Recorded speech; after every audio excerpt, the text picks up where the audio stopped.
UEFA champions league ৩৬টি city, ৩৬টি দল, ৩৬টি stadium R millions of মানুষের emotion. যেখানে ইউরোপের টপ ক্লাবগুলো কম্পিট করে, টপ ফ্যান্সরা কম্পিট করে, টপ কোচরা কম্পিট করে, আর শুধু তাই না, ওয়ার্ল্ডের বেস্ট প্লেয়ার্সরা এই চ্যাম্পিয়ন্স লিগেই কম্পিট করে। প্রায় ২০০টি দেশের ৪০০ মিলিয়ন মানুষ প্রতি বছর এই চ্যাম্পিয়ন্স লিগের খেলা উপভোগ করে। High voltage match, high level tactics and last minute comeback, এই সব কিছুরই সাক্ষী ইউএফএ চ্যাম্পিয়ন্স লিগ। কিন্তু চ্যাম্পিয়ন্স লিগের এই পর্যায়ে আসার পথ এতটা সহজ ছিল না। ইউরোপের দুটি ক্লাব এবং একটি ম্যাচ দ্বারা যার উৎপত্তি, তার ইতিহাস প্রায় ৭০ বছরের। মিত্রোপা কাপ থেকে ইউরোপিয়ান কাপ থেকে UEFA champions league. Who is the best team in the Europe and who is the best club in the world, and this is the history of UEFA champions league. ১৯৫৪ থেকে ১৯৫৫ এই সময় এমন একটি football match অনুষ্ঠিত হয় যার মাধ্যমে UEFA champions লিগের আইডিয়াটি অরিজিনেট হয়। আর এই আইডিয়াটি ৪০ বছর পর ইউএফএ চ্যাম্পিয়ন্স লিগে রূপান্তরিত হয়। ১৯৫৪ থেকে ১৯৫৫ দিকে ইংল্যান্ড এবং হাঙ্গেরির মধ্যে একটি ফুটবল ম্যাচ অনুষ্ঠিত হয়েছিল, যেখানে হাঙ্গেরি ইংল্যান্ডের ওয়েম্বলি স্টেডিয়ামে গিয়ে ম্যাচটি খেলছিল। এই ম্যাচটি খুবই গুরুত্বপূর্ণ একটি ম্যাচ ছিল, কারণ এটি ইংল্যান্ডের মাটিতে ইংল্যান্ডের প্রথম ইন্টারন্যাশনাল ম্যাচ। কিন্তু এই ম্যাচে এমন একটি ঘটনা ঘটেছিল যার ফলে ইংল্যান্ডের মান সম্মান মাটিতে মিশে গিয়েছিল। ইংল্যান্ডের ওয়েম্বলি স্টেডিয়ামে পুস্কাসের হাঙ্গেরিয়ান টিম ৬-৩ গোলের ব্যবধানে জয়লাভ করে। শুধু তাই না, ৬ মাস পর রিম্যাচ অনুষ্ঠিত হয়, তখন ইংল্যান্ড হাঙ্গেরিতে গিয়ে ম্যাচটি খেলছিল। আর এই ম্যাচে ইংল্যান্ড আরও বাজেভাবে হেরে গিয়েছিল। ৭-১ গোলের স্কোর লাইনে হাঙ্গেরি এই ম্যাচটি জিতেছিল।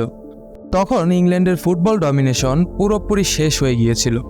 আমরা জানি যে ফুটবল এবং ক্রিকেট এই দুটি স্পোর্টস ইংল্যান্ড সারা বিশ্বের সাথে পরিচয় করিয়েছে, তাই স্বাভাবিকভাবেই ফুটবলে ইংল্যান্ডের একক আধিপত্য ছিল।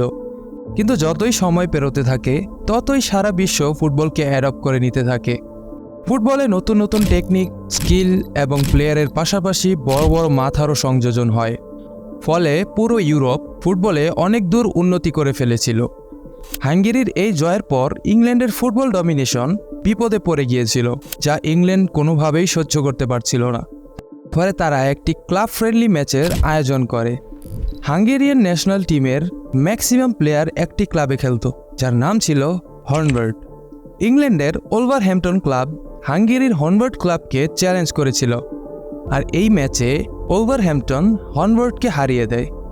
এই ম্যাচটি এত বড় একটি ম্যাচ হয়েছিল যে পুরো ইউরোপে বড় একটি হেডলাইন হয়ে গিয়েছিল। ফলে ইংল্যান্ডের বিভিন্ন মিডিয়ারা প্রচার করা শুরু করলো যে ওলভারহ্যাম্পটন ইউরোপের সবচেয়ে সেরা ক্লাব। কিন্তু বাকি দেশগুলোর ক্লাব এই নিউজটাকে একদমই পছন্দ করলো না।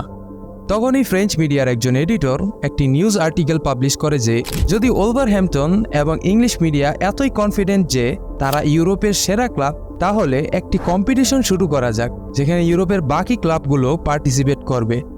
তাহলেই বোঝা যাবে যে কে ইউরোপের সেরা। এখান থেকে ইউরোপিয়ান কাপের আইডিয়াটি চলে আসে। ইউরোপিয়ান কাপের আইডিয়া তো চলে আসে, কিন্তু এর এক্সিকিউশন এত সহজ ছিল না। কারণ ইউরোপিয়ান কাপ শুরু করার আগে ইস্ট ইউরোপের কিছু ক্লাব নিয়ে অলরেডি একটি টুর্নামেন্ট ছিল, যার নাম ছিল মিত্রোপা কাপ। ইউএফএ এই মিত্রোপা কাপকেই প্রমোট করতে চাচ্ছিল, কিন্তু মিত্রোপা কাপে ইউরোপের সবগুলো দেশের ক্লাব অংশগ্রহণ করত না। তাহলে এটাকে ইউরোপের শ্রেষ্ঠত্বের লড়াই বলা যাচ্ছিল না। তখনই ফ্রেঞ্চ মিডিয়ার ওই এডিটর চলে আসেন। সে আবার ইউরোপিয়ান কাপের প্রস্তাবটি ওঠায়, কিন্তু ইউএফএ কোনো অর্গানাইজেশনের ঝামেলায় যেতে চাচ্ছিল না। ফলে আইডিয়াটিকে ওখানেই ড্রপ করে দেওয়া হয়। কিন্তু ফ্রেঞ্চ মিডিয়া ইউএফএকে ইনভলভ না করে ইউরোপের বড় বড় ক্লাবগুলোর সাথে বৈঠক শুরু করলো। তখনই ১৯৫৫ সালে ফিফা এই কনভারসেশনের ভেতর প্রবেশ করে। ফুটবল বিজনেসকে এগিয়ে নিতেই ফিফা ইউরোপিয়ান কাপ আয়োজনের নির্দেশ দেয়, আর এভাবেই ইউরোপিয়ান কাপের শুরু হয়েছিল। ইউরোপিয়ান কাপ ১৬টি টিম নিয়ে শুরু করা হলো, যেখানে রিয়াল মাদ্রিদ, এসি মিলান সহ আরও বড় বড় ১৪টি দল অংশগ্রহণ করেছিল। তখন টুর্নামেন্টের স্ট্রাকচারটি নকআউট স্ট্রাকচার ছিল এবং ২টি লেগের খেলাই অনুষ্ঠিত হতো। আর তখন কোনো গ্রুপ স্টেজের ম্যাচ ছিল না, ডাইরেক্ট টপ 16 খেলা হতো। 2 লেগের খেলায় যে জয়লাভ করত সেই নেক্সট রাউন্ডে উঠত। এভাবে ফাইনাল পর্যন্ত নকআউট পর্ব চলতে থাকত। 1955 থেকে 1959 পর্যন্ত 5টি ইউরোপিয়ান কাপ অনুষ্ঠিত হয়েছিল। সেখানে রিয়াল মাদ্রিদের ওয়ান সাইডেড ডমিনেশন দেখা গিয়েছিল। টানা 5 সিজন রিয়াল মাদ্রিদ ইউরোপিয়ান কাপের চ্যাম্পিয়ন হয়েছিল। এর পরের 2 সিজন বেনফিকা চ্যাম্পিয়ন হয়। এরপরে এসি মিলান, ইন্টার মিলান সহ সেল্টিকের মতো টিমগুলো চ্যাম্পিয়ন হয়েছিল। এভাবে 12টির মতো সিজন চলে গিয়েছিল।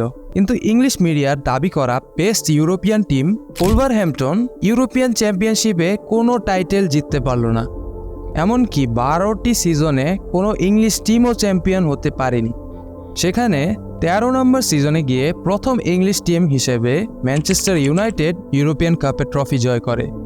1992 সাল পর্যন্ত মোট 5টি ইংলিশ দল ইউরোপিয়ান কাপের চ্যাম্পিয়ন হয়েছিল, কিন্তু এই 5টি দলের মধ্যে ওলভারহ্যাম্পটনের নাম অন্তর্ভুক্ত ছিল না। 1992 সাল পর্যন্ত ইউরোপিয়ান কাপ ইউরোপের শ্রেষ্ঠত্বের লড়াই হিসেবে পুরো দুনিয়া দেখে আসছিল, কিন্তু তখনই ইউরোপের ক্লাব টিমগুলো ইউরোপিয়ান কাপের ওপর অসন্তোষ প্রকাশ করে। আসলে নকআউট স্টেজ হওয়ার কারণে অনেক ভালো ভালো টিম শুধুমাত্র একটি দলের সাথে খেলেই বাদ পড়ে যাচ্ছিল। ফলে বেশি ম্যাচ না খেলায় ওই ক্লাবগুলোর তেমন কোনো প্রফিট হচ্ছিল না। ফলে তারা ইউএফাকে নতুন স্ট্রাকচারে খেলানোর পরামর্শ দেন, কিন্তু ইউএফা কোনোভাবেই তাতে রাজি হচ্ছিল না। ফলে ক্লাবগুলো নতুন আরেকটি ভিন্ন টুর্নামেন্ট আয়োজনের চেষ্টা চালাতে থাকে। ফলে ইউএফা তাদের ফুটবল বিজনেসের বড়সড় ক্ষতির সম্ভাবনা দেখতে পায়। ফলে তারা বিভিন্ন ধরনের লিগ্যাল অ্যাকশন নেওয়ার মাধ্যমে নতুন টুর্নামেন্ট ফর্ম হতে দেয়নি। আর কিছুদিন পরে তারা ইউরোপিয়ান কাপের স্ট্রাকচারকে পরিবর্তন করার সিদ্ধান্ত নেয়। তারা ইউরোপিয়ান কাপের স্ট্রাকচারকে পরিবর্তনের পাশাপাশি এর নামকেও পরিবর্তন করার সিদ্ধান্ত নেয়। আর 1992 সালে ইউরোপা কাপকে পরিবর্তন করে ইউএফা চ্যাম্পিয়ন্স লিগ নাম দেওয়া হয়। নতুন স্ট্রাকচারে 16টি টিমের বদলে 32টি টিম খেলানোর সিদ্ধান্ত নেওয়া হয়। আর প্রতিটি গ্রুপে 4টি করে টিম নিয়ে মোট 8টি গ্রুপ সাজানো হয়। বর্তমানে ইউএফা চ্যাম্পিয়ন্স লিগের স্ট্রাকচারটি যেমন 1992 সাল থেকে অলমোস্ট সেম স্ট্রাকচার নিয়ে ইউএফা চ্যাম্পিয়ন্স লিগের খেলাগুলো হতে থাকে। সময়ের সাথে সাথে হালকা ফুলকা কিছু চেঞ্জ হয়, বাট বাকি স্ট্রাকচার কোনো পরিবর্তন এখনও করা হয়নি। এই স্ট্রাকচারে খেলানোর ফলে ইউএফার পাশাপাশি ক্লাব টিমগুলোও অনেক বেনিফিট পাচ্ছিল। ফলে সকল টিমগুলো ন্যূনতম 6টি করে ম্যাচ খেলার সুযোগ পাচ্ছিল। 1992 থেকে 1923 পর্যন্ত ইউএফা চ্যাম্পিয়ন্স লিগের মোট 31টি আসর আয়োজিত হয়। 2024 সালের চ্যাম্পিয়ন্স লিগটি চলমান রয়েছে, যার ফাইনাল জুনের 2 তারিখে। এই 31টি আসরের মধ্যেও রিয়াল মাদ্রিদ আরও 5টি ট্রফি জয় করেছে। আর লাস্ট ইউসিএলে আরেকটি নতুন ইংলিশ টিম চ্যাম্পিয়ন হয়, আর সেই টিমটি হচ্ছে ম্যানচেস্টার সিটি। কিন্তু এখন পর্যন্ত 1954 সালে বিবিসি এবং অন্যান্য ব্রিটিশ মিডিয়ার দাবি করা ইউরোপের সেরা টিম ওলভারহ্যাম্পটন ইউসিএল জিততে পারেনি। এমনকি 1954 সালে তারা ফার্স্ট রাউন্ডেই বাদ হয়ে গিয়েছিল। 1959 সালে তারা কোয়ার্টার ফাইনালে গিয়ে বাদ হয়ে গিয়েছিল। এরপর থেকে এখন পর্যন্ত তারা ইউসিএলে কোয়ালিফাই করতে পারেনি। আর এ হচ্ছে অবস্থা ইংলিশ মিডিয়ার বেস্ট টিমের। And this is the history of UCL or UEFA Champions League.